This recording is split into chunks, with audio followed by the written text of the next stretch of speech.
மோடியிடமிருந்து நாட்டை காப்பாற்ற அனைவரும் இந்தியா கூட்டணி வேட்பாளர்களுக்கு வாக்களிக்க வேண்டும் என்று இந்திய கம்யூனிஸ்ட் மாநில செயலாளர் முத்தரசன் கேட்டுக் கொண்டுள்ளார்.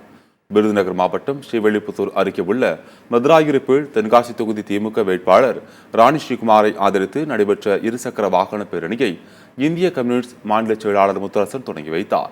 அப்போது பேசிய அவர், சர்வாதிகாரியாக இருந்த ஹிட்லர் சாகவில்லை, அவர் மோடியின் ரூபத்தில் இந்தியாவில் ஆட்சி செய்து கொண்டிருக்கிறார் என்று கூறினார். அம்பேத்கர் உருவாக்கிய அரசியலமைப்பு சட்டத்தை சீர்குலைத்து நாட்டில் பாஜக சட்டத்தை கொண்டுவர மோடி முயற்சி செய்கிறார் என்றும் அவர் தெரிவித்தார். அழிவு பாதையை நோக்கி சென்று கொண்டிருக்கும் நாட்டை மோடியிடமிருந்து காப்பாற்ற அனைவரும் இந்தியா கூட்டணி வேட்பாளர்களுக்கு வாக்களிக்க வேண்டும் என்றும் தென்காசி தொகுதியில் போட்டியிடும் திமுக வேட்பாளர் ராணி ஸ்ரீகுமாருக்கு உதயசூரியன் சின்னத்தில் வாக்களிக்க வேண்டும் எனவும் முத்தரசன் கேட்டுக்கொண்டார். தற்கொலை செய்து கொண்டு இறந்து போனால் செத்து போய்விட்டார் என்றுதான் கருதி கொண்டிருந்தோம். ஹிட்லர் சாகவில்லை. அந்த ஹிட்லர் தான் இன்றைக்கு மோடி உருவத்தில் இந்தியாவில் இருக்கிறார் என்பதை நாம் கவனத்தில் சொல்ல வேண்டும்.